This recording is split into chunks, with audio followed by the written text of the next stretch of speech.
이슈 인터뷰, 이번에는 국민의힘으로 가보도록 하겠습니다. 총선 이후의 당내 상황, 또 여론을 떠들썩하게 했던 용산 하마평 이야기에 대해 이야기 나눠보도록 하겠습니다. 이상민 국민의힘 의원 연결합니다. 안녕하세요. 안녕하세요.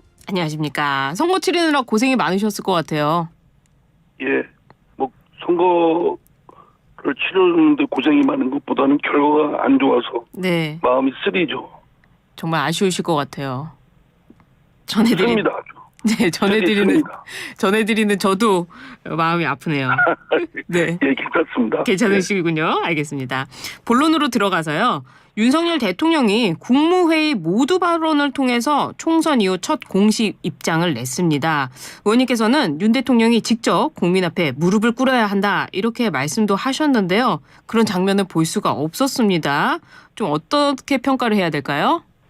이번 총선에서는 상대 정파인 민주당이나 조국 신당은 그 정파 자체가 그 민주당도 큰 문제가 있었고 결함이 있었고 당대표도 중대 범죄 수사 의혹도 받고 있고 재판도 받고 있고 그 조국 전 장관은 유죄 판결까지 받은 상황 아닙니까? 그렇죠. 그런 분들보다도 그런 정치 세력들보다도 사실은 더 혹독한 평가를 윤석열 정부와 국민의힘이 받았지 않습니까? 예. 제가 거리 유세나 이렇게 가면서 이재명이 어떻고 조국이 어떻고 이런 얘기를 민주당이 어떻고 얘기를 하면 네. 니네는 더해 이런 반응들이 좀 많았어요. 그래요. 네, 그렇다고 한다면 물론 다소 대통령으로서는 억울하게 생각되는 부분이 있겠죠. 네. 열심히 하고자 했는데 제대로 평가를 못 받고 있고 혹독한 어떤 심판을 받았으니까. 그러나 그렇다 하더라도 결과 무한 책임을 져야 되는 건 정치인으로서 또 선출직 공직자로서는 당연히 해야 되기 때문에 네. 무조건 국민들 앞에서 무릎을 꿇는 그런 마음을 가져야만 여기는 해법이 나온다. 이미 지난번 강서구청장 보궐선거 때 대패했을 때도 대통령 그랬지 않았습니까? 국민의 말은 무조건 옳다. 네. 똑같은 말이죠. 그래서 대통령께서 비공개 회의 때 죄송하다, 이렇게 말을 했다고 전해지고 있는데요. 국민의힘 내부에서도 좀 실망스럽다, 이런 반응도 나왔는데 이게 좀 아쉬우신 거죠? 그걸 전달한 참모도 그렇고 네. 좀 한심하다는 생각이 드는 것이 예. 그게 얼마나 대통령을 희화하는 겁니까? 공개 회의 때는 사과를 안 했는데 비공개 회의 때 참모들한테 국민들 앞에서 죄송하다. 그러면 국민들 앞에 보실 때 사과를 했어야 되고 시기도 예. 총선 결과가 나온 4월 11일 날 그날 비서실장을 통해서 담화를 발표할 게 아니라 대통령이 직접 국민들 앞에 그 사과, 그것도 그냥 두리뭉실하게 사과할 일이 아니고요. 예. 여러 건건이 쟁점되는 일들이 있었지 않았습니까? 네. 국정에 여러 가지 석연치 않은 부분들 또는 책임을 물어야 될 때 책임을 묻지 못하고 그냥 넘어갔던 일들 또는 이종섭 전 장관에 대한 호주 대사 임명 발령건이라든가 이런 등등에 대해서 대통령이 사실은 사과를 했어야 된다고 생각합니다. 그런데 그런 일에 대해서는 구체적으로 적시하지 않고 오히려 정책적인 것을 방향은 옳게 잡고 나아갔으나 그 체감하는 효과를 얻지 못해서 죄송하다 이런 뜻인데 네. 그게 별로 그렇게 국민들 앞에 죄송하다는 말씀으로 와닿지가 않습니다. 별로. 아, 그렇군요. 역시 미스터 쓴소리 다우십니다. 이 국민의힘 총선 패배 원인이 어디에 있다고 보십니까? 당내에서는 용산 때문이다, 아니면 또 한동훈 위원장 때문이다, 이렇게 좀 의견이 갈리는 것 같은데요. 물론 이건 총선이기 때문에 각 선거에 나왔던 지역구 저 같은 후보자들이 예. 책임이 1차적으로 크다고 봅니다. 후보 책임이 제일 크죠. 그러나 그 뒷배경에 이룬 윤석열 대통령 또 정부의 어떤 국민들 민심을 오히려 소통하지 않고 그 불통, 오만, 독선, 일방적 국정 운영 이런 것들이 그 총체적으로 그러면서도 국민의힘에서는 대통령의 그런 민심에 어긋나는 행태에 대해서 별다른 견제나 또는 견인을 하진 못하고 끌려가는 또는 그냥 수수방관하는 이런 자세들에 대한 총체적인 집권 세력에 대한 심판이 있었다고 생각합니다. 누구의 책임이 아니라 공동의 책임이다 이렇게 말씀해 주셨는데요. 이에 반해서 홍준표 대구시장은요. 한동훈 위원장이 셀카만 찍고 돌아다닌 거 아니냐 이런 비판도 했습니다. 그건 너무 야박하고요. 예. 그렇게 해서는 안 된다고 생각됩니다. 한동훈 위원장은 국민의힘이 필요에 의해서 네. 말하자면 초대한 분 아닙니까? 그렇죠. 그리고 또 선거 기간 동안 나름 최선을 다해서 노고를 했었고 예. 설사 결과가 안 좋았다 하더라도 그렇게 노고한 거에 대해서는 그 홍준표 시장의 입장이라면 네. 당의 큰 어른이시고 또 대구시장으로서 이번 총선에 관여할 수 있는 입장이 아니었기 때문에 예. 오히려 덕담 또는 노고에 대한 치하 이런 거를 하는 게 좋겠죠. 그리고 만약 문제가 있다고 한다면 그건 또 별도로 지적하면 좋을 텐데 그걸 네. 한동훈 비대위원장의 책임 문제로만 몰아버리는 거는 저는 그건 썩 멋있는 저는 별로 그렇게 아름다운 모습이 아니라고 생각됩니다. 그래요. 홍준표 시장답지 않는 그런 태도를 이번에 총선 끝나고 홍준표 한동훈 위원장에 대한 비난으로 일색을 했는데 네. 그거는 제가 이렇게 보기에 별로 좋아 보이지 않습니다. 그 기저에는 아마도 한동훈 위원장이 대권 주자가 될 것이다. 또 이런 견제가 있었던 건 아닐까요? 그거는 만약에 그렇다면 별도의 선의의 경쟁을 하는 그런 모습을 보여야지. 네. 그렇게 일방적 매도로 하게 될 경우 홍준표 시장께 도움이 될까요? 그러게 다 말입니다. 국민들은 바라보고 있는데 국민들이 바라볼 때는 좀 치사하게 보이잖아요. 그렇죠.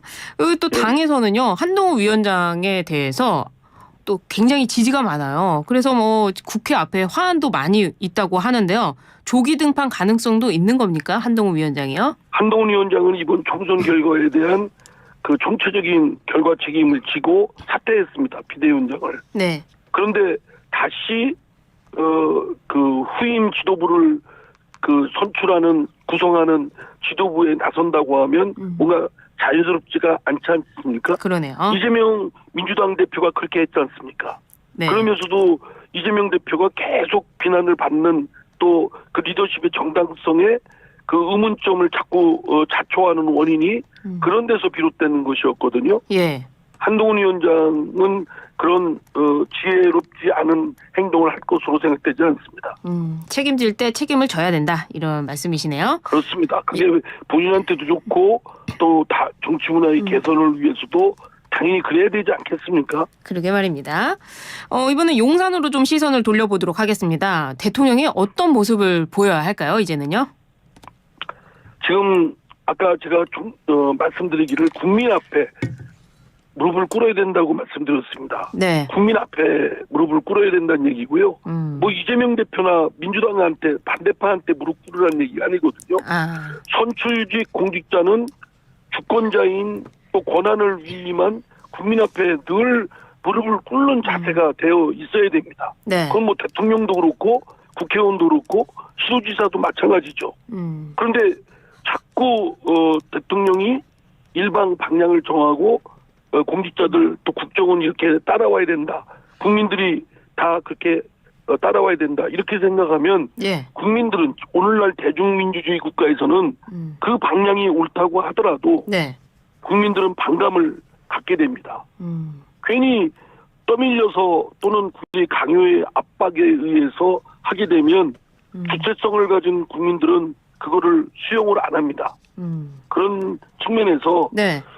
대통령이 국민 앞에 그런 무릎 꿇는 자세를 기본적으로 가져야 될 것이고 건건이 쟁점되는 일들이 있지 않습니까? 예. 예컨대 과학기술 R&D 예산을 삭감한 거 차관 3명을 경질했거든요. 예. 그럼 장관도 책임을 물어야죠. 그리고 대통령 사과도 있어야 되고요. 예. 또 최상병 건에 대해서 석연치 않은 구석이 있다.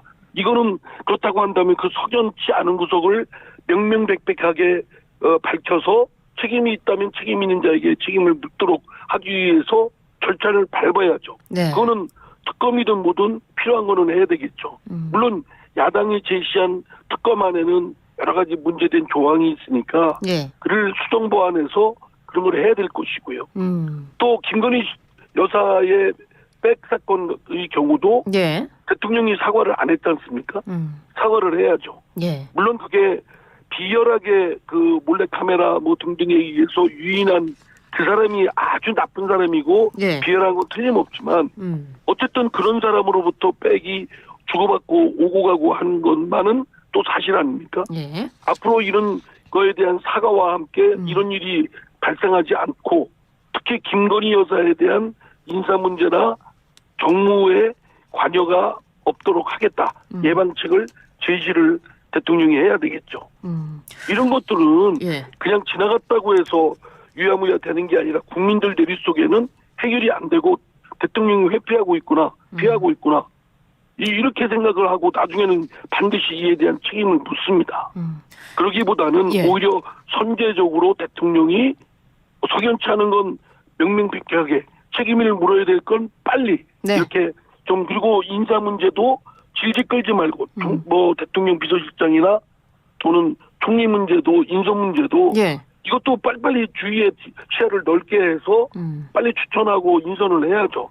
자꾸 이런 얘기 저런 얘기 나와가지고 오히려 효과가 반감되고 이런 일은 별로 지양해야 될 거라고 생각합니다. 아, 그렇군요. 겸손해야 된다 이 말씀이신 것 같은데 말씀 중에 김건희 여사가 인사, 정무에 관여했다. 뭐 이런 소문이 있었나요? 그 인사와 정무에 관여가 없도록 해야 된다 이렇게 말씀을 하셨는데요. 소문이야 뭐 이런 소문 저런 소문 아, 그래요? 낭설 뭐 네. 없는 소문도 만들어내는 세상이니까 네. 가짜 뉴스라고 하더라도 그런 것이 빌미가 잡히지 않도록 네. 철저히 예컨대 뭐 민정수석을 부활한다든가 뭐 그와 같은 기능을 하고 예. 있는 걸 한다든가 또는 그 대통령을 감찰하는 특별감찰관이 있지 않습니까? 예. 이런 것들을 빨리 인선해서 가동토록 한다든가 예. 이런 거를 해야 되겠죠. 지금 문재인 제2부속실. 정부 때도 예. 안 하고 지금 윤석열 정부에서도 하지 않고 있고 예. 물론 여야가 국회에서 추천을 해야 되지만 그러면 추천을 안 하면 추천하도록 빨리 동료를 내야 되지 않겠습니까? 제2부속실을 만들어야 될까요? 저는 필요하다고 봅니다. 아, 그렇군요. 그런 것들을 만드는 거를 예. 윤석열 정부에서 또는 윤석열 대통령이 굉장히 주춤거릴 이유는 없다고 봅니다. 문제가 있었다고 한다면 빨리 보완하고 네. 별다른 어떤 더 좋은 방안이 없다고 한다면 과거에 정부에서 했던 거라도 저 해야 되겠죠. 예. 말씀 중에 이제 그 인적 쇄신 빨리 해야 된다 이렇게 말씀을 주셨는데 오히려 대통령의 고심이 깊어지는 것 같아요. 어제 오전에는 문재인 정부 인사들 기용설 보도가 크게 화제였습니다. 박영선 전 장관, 양정철 전 민주연구원장 그리고 김종민 의원 이분들 이름을 듣고 어떤 생각이 드셨습니까? 저는 어떻게 저분들이 나왔지? 야당하고 협의가 됐나? 야당하고 어느 정도 컨센서스가 되지 않았으면 그건 사실은 그냥 해프닝에 불과할 거다라는 생각이 들었습니다. 아니나 다를까 야당과는 전혀 뭐 없었고 그냥 뭐 아이디어 차원에서 대통령실 일각에서 나온 그런 것이지 대통령실에서도 뭐 공식적인 개통을 밟은 그런 논의 사항은 아니었던 것 같아요. 예. 그러면 참 우스운 꼴이죠. 그럼 자꾸 그러면 총리 인선이나 그 대통령실의 비서실장을 정하는 문제도 자꾸 그 뭐랄까 중요성이나 이런 것들이 집중도가 떨어지고 예. 그 의미가 자꾸 절감되지 않겠습니까? 빨리 저는 대통령이 넓게 시야를 넓게 해서 훌륭한 분들 네. 계시니까 대통령한테 민심을 제대로 전달하고 대통령이 민심에 어긋나는 것을 하지 못하도록 할 수 있는 그런 인물들을 예. 빨리 선정해 하시기 바랍니다. 그렇군요. 이번에 또 국회 원내 구성으로 좀 가보도록 하겠습니다. 지금 벌써 여야 주도권 다툼이 시작됐는데요. 민주당이 법사위원장을 사수하고 있습니다. 이거 어떻게 보십니까? 그것도 우쭐거리는 겁니다. 아, 우쭐거린다. 말하자면 예. 지금까지 대략 좋은 관례라고 할 수 있는 것은 견제와 균형이었거든요. 예. 물론 대통령과 국회 사이에도 견제와 균형이 작동돼야 되지만 국회에서도 다수파와 소수파가 견제와 균형이 원리가 작동돼야 되고 예. 그 대표적인 운영의 묘가 의장은 다수당에 나오고 예. 법사위원장은 야당이 하고 소수당이 하고 예. 뭐 이런 식이었거든요. 예. 그렇다고 한다면 제1당이 의장을 차지한다고 한다면 법사위원장은 사실은 여당한테 줘야죠. 그런데 예. 민주당이 의석이 많으니까 네. 의장도 그렇고 또 법사위원장도 다 민주당이 갖겠다. 네. 이건 욕심입니다. 욕심이군요. 늘 욕심은 네. 화를 부릅니다. 그러게 말입니다. 지금은 예. 의석이 많고 총선에서 이겼다는 득기만만하고 기세 등등해서 예.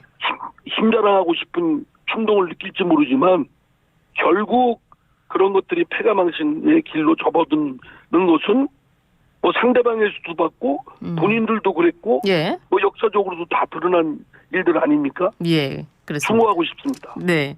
관련해서 이재명 대표 계속 연임을 할 것 같다 이런 얘기들이 나오고 있는데요. 민주당에 계셨다가 나오셨으니까 이재명 대표가 연임을 한다면 어떨 것 같습니까? 참 우스운 꼴이죠. 이재명 대표 본인이 지금 어쨌든 그 여러 중대범죄 의혹으로 수사를 받고 있고 재판도 일주일에 뭐 3번씩 갔다고 왔다 갔다 할 정도로 들락거릴 정도로 그런 인물인데 네. 당대표를 맡아온 것이 얼마나 우격다짐이고 꾸역꾸역 했습니까? 예. 물론 이번에 윤석열 정부나 국민의힘이 못해서 반사적 이득을 얻었는지는 모르지만 예.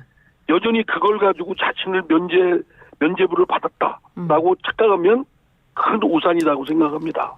그렇군요. 그것도 충고해주고 싶습니다. 아, 그렇군요. 알겠습니다.